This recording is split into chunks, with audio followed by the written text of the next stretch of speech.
Give no place to guilt. Give no place to worry. Give no place to bitterness. It can't come in and automatically take over. You control what's in your container. You control what you think about, what you choose to allow in.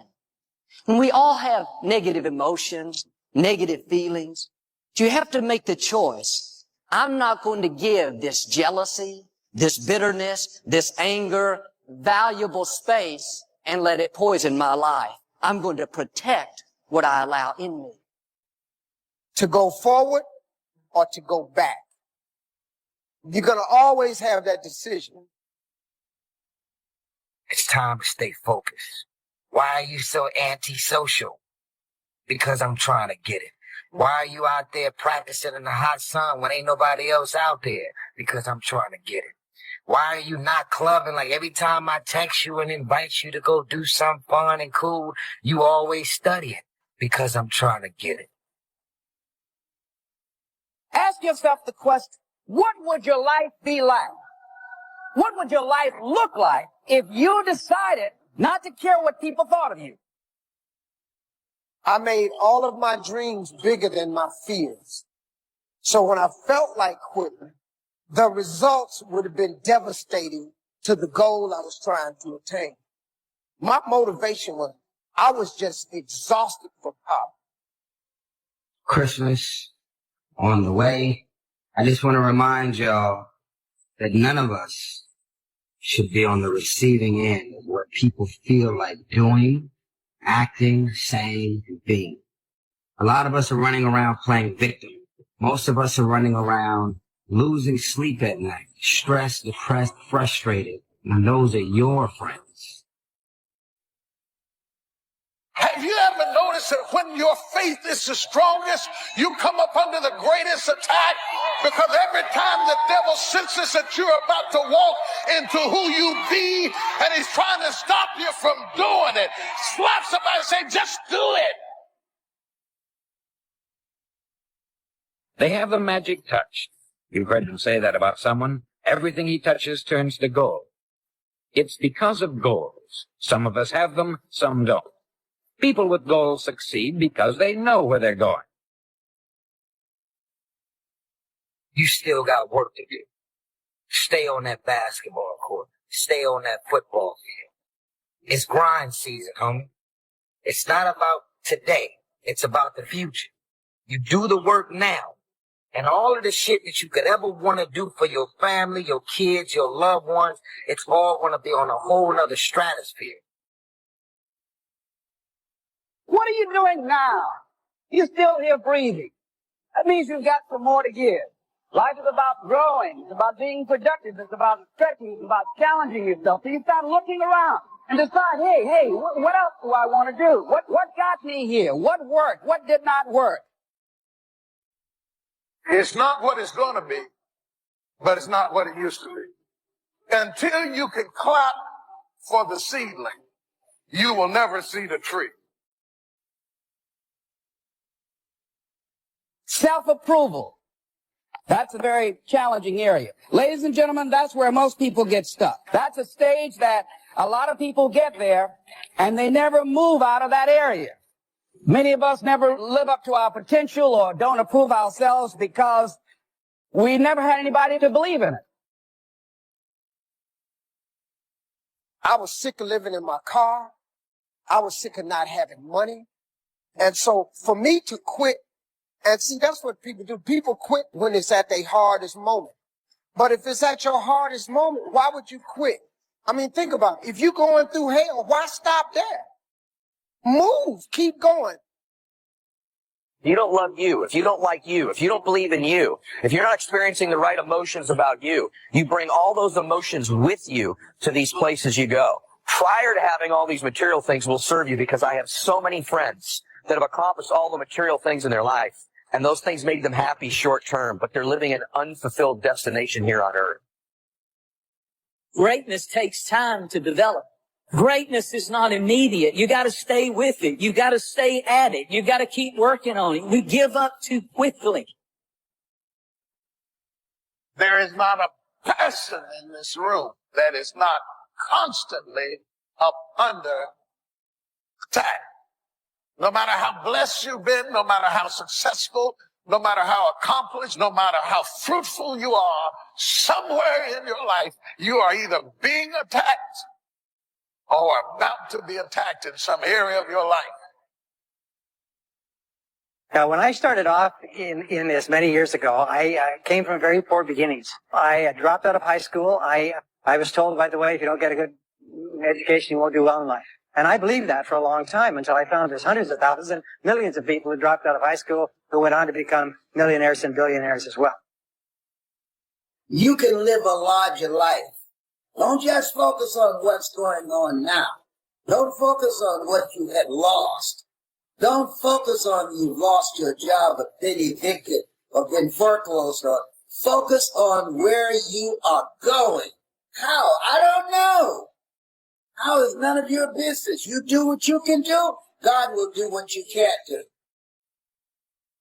So many people give up and quit because they have a dream planted by God in their heart, but then comes the nightmare. And unless you can endure hell's nightmare, you'll never experience heaven's dream. Everything that's really worthwhile in life came to us free. Our mind, our body, our hopes, our dreams, our ambitions, our intelligence, all these priceless possessions are free. But the things that cost us money are actually very cheap and can be replaced at any time.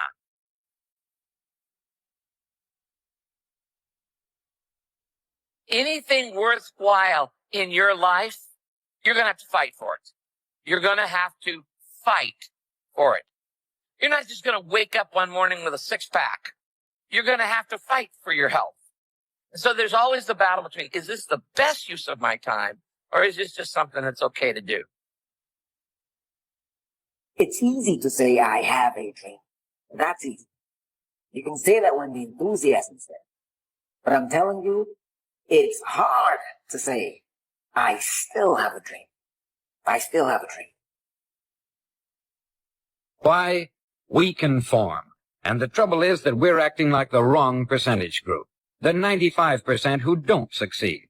These people believe that their lives are shaped by circumstances, by things that happen to them. They're outer-directed people. Successful people use no's as a reason to come back stronger, to hit harder, all right, and to be more creative. That's what they do with it. That's why they come back harder, because they've heard a bunch of no's. That's the value of a no. It opens up more doors than yeses. When we think a new thought, literally opens a space up in our minds, in our lives, that never existed before prior to having that thought. That's the power of how we think. What I discovered about focusing in on a goal, that the moment that you focus in on what you want to do, that's when you begin to have energy to do it.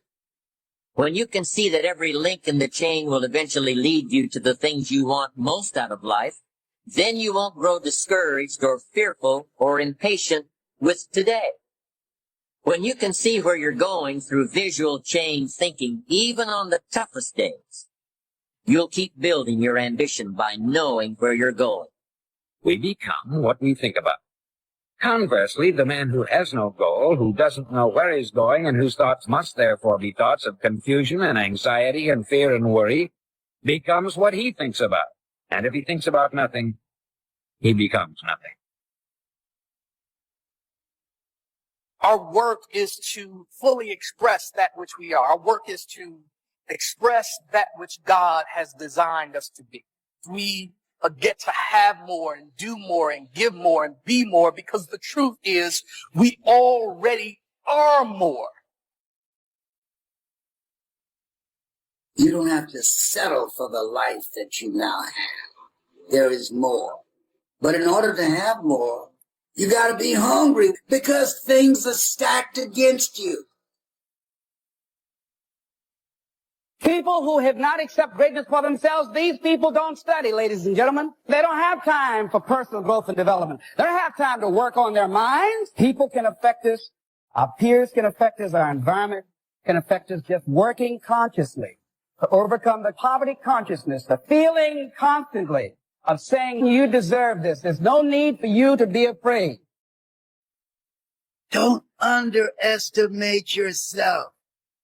You do what you can do, and God will do what you can't do. Take the initiative. Throw your net on the other side. Be ambitious. Reach. Ask for help, not because you're weak, but because you want to remain strong. And expect things to get better for you. Many.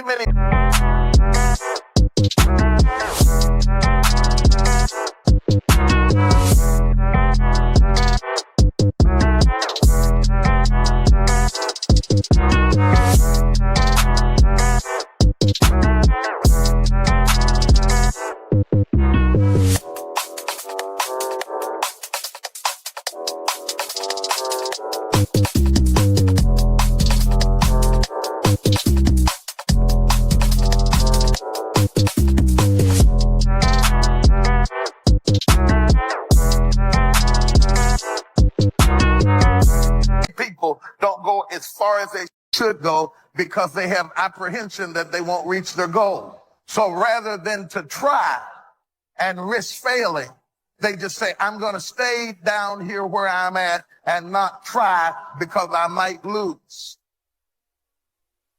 One part at a time, one day at a time, we can accomplish any goal we set for ourselves. It's up to you to make your life. Take what you have and stack it up like a tower of teetering blocks. Build your dream around that. Envision, create, and believe in your own universe, and the universe will form around you. Believe you can, and you're halfway there. Everyone's dream can come true if you just stick to it and work hard. I can't change the direction of the wind, but I can adjust my sails to always reach my destination. I might lose. I'm not going to try anything. I'm not going to own anything because I might lose it. I'm not going to buy a house because I might lose it. I'm not going to get married because I might get a divorce. I'm not going to apply for that position because I might not get it. That's madness, but that's how it is. Internal conflict. Have you given yourself permission to succeed? I want to do something that resonates with me, with my heart, with the things that I know that I have within myself to do, but through procrastination, through fear, through my not having confidence in myself. And I know about that for 14 years. I didn't do what I'm doing because I didn't believe in me. I didn't have the confidence because I don't have a college education. And being labeled educable, mentally retarded. I did not think that I had the ability to do what I'm doing. It's hard to get to where you want to be in life if you don't know what you're aiming for. Some people believe avoiding goals means living a more carefree life. Without goals, we lack a degree of direction and focus. Sure, you may be able to avoid disappointment, but just avoiding disappointment doesn't mean you are necessarily happy. If we don't have goals, we will pointlessly waste our time, energy, and efforts. Listen to anybody who is the top of their field, and they'll tell you something like this. Yes, talent is important, but often your success depends much more on what you decide to do with that talent. Learning the importance of goal setting and the benefits of sticking to those goals can be the defining factor determining whether we truly embrace the importance of goal setting. The more willing we are to embrace this method, the more likely we become to reach our personal definitions of personal and professional success. You want to hold a vision of where you're going and what you want out of life. Most people are just trying to get through life. You want to have a mindset.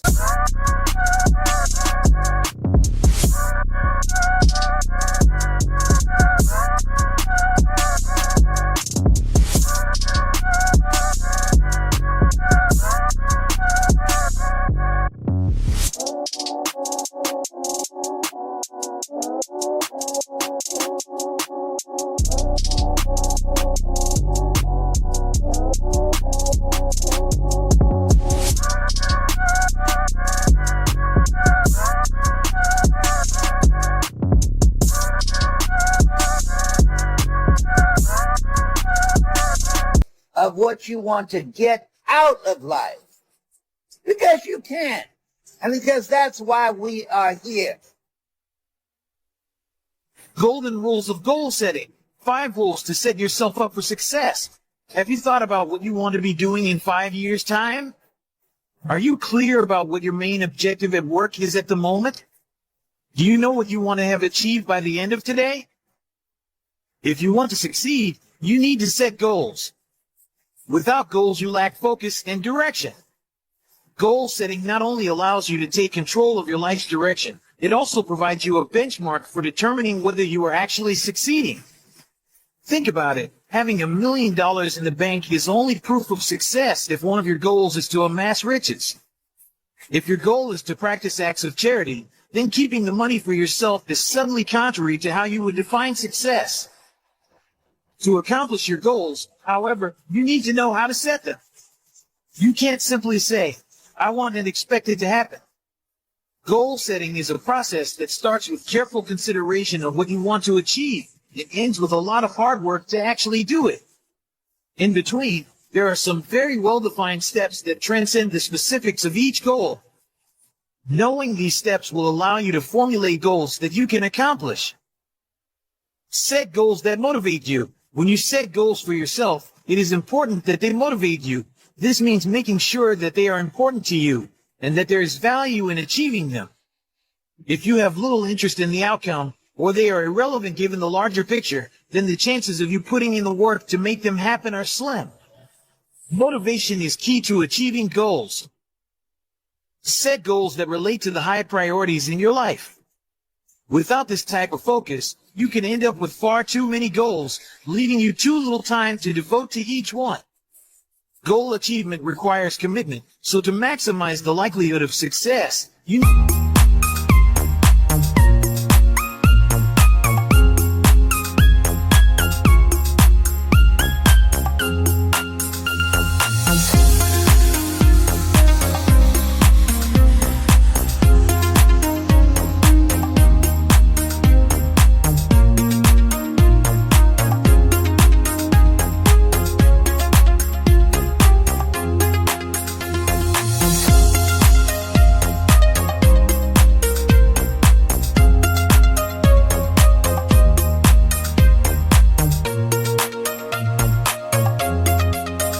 need to feel a sense of urgency and have an I must do this attitude. When you don't have this, you risk putting off what you need to do to make the goal a reality. This in turn leaves you feeling disappointed and frustrated with yourself, both of which are demotivating. And you can end up in a very destructive, I can't do anything or be successful at anything frame of mind. Set smart goals. You have probably heard of SMART goals already. But do you always apply the rule? The simple fact is that for goals to be powerful, they should be designed to be smart. There are many variations of what SMART stands for, but the essence is this: goals should be specific, measurable, attainable, relevant, time-bound. Set specific goals. Your goal must be clear and well-defined. Vague or generalized goals are unhelpful because they don't provide sufficient direction. Remember, you need goals to show you the way. Make it as easy as you can to get where you want to go by defining precisely where you want to end up. Set measurable goals. Include precise amounts, dates, and so on in your goals so you can measure your degree of success. If your goal is simply defined as to reduce expenses, how will you know when you have been successful?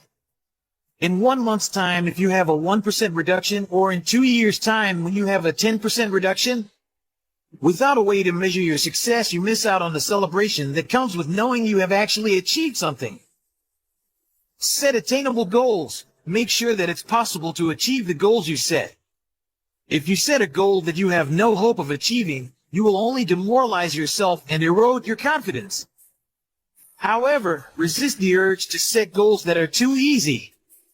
Accomplishing a goal that you didn't have to work hard for can be anticlimactic at best, and can also make you fear setting future goals that carry a risk of non-achievement.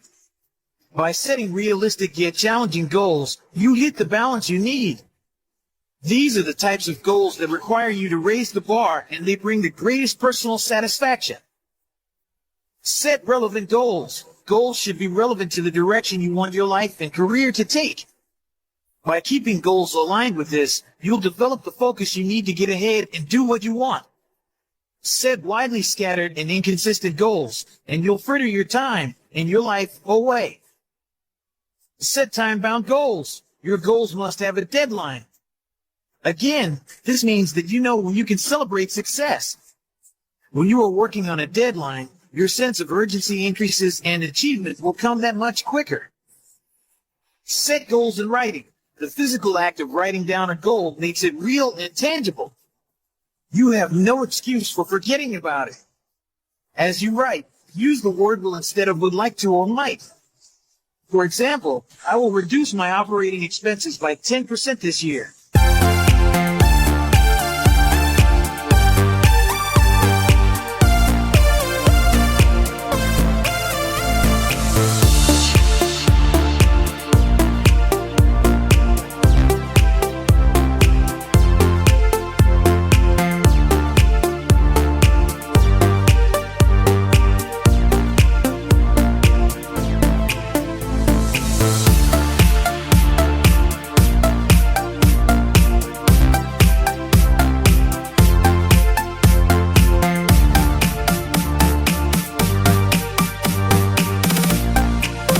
I would like to reduce my operating expenses by 10% this year. The first goal statement has power and you can see yourself reducing expenses. The second lacks passion and gives you an excuse if you get sidetracked. Remove obstacles before you begin.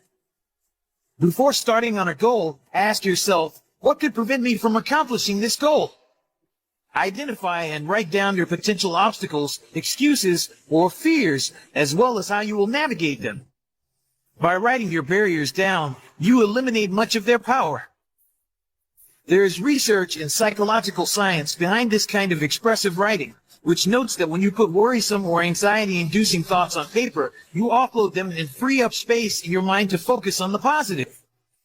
Goals, specifically the ones that result in permanent life shifts, such as reading every day, working out, or eating healthier, require intentional adjustments. Writing down the barriers you expect to encounter, I can't find the time, it's going to cost a lot, may also help you recognize which are self-imposed and which are out of your control. For example, pretend that you want to take a certification course while doing your full-time job. Your obstacles may be budget and time. Start by looking at expenses that you can cut or sacrifice temporarily to free up money to invest in your goal. Can you cut a monthly subscription to a streaming service or publication? Can you hold off on upgrading your cell phone or car for a few months? Next, consider how you might shift your daily routine or ask for help from those around you to free up time in your schedule.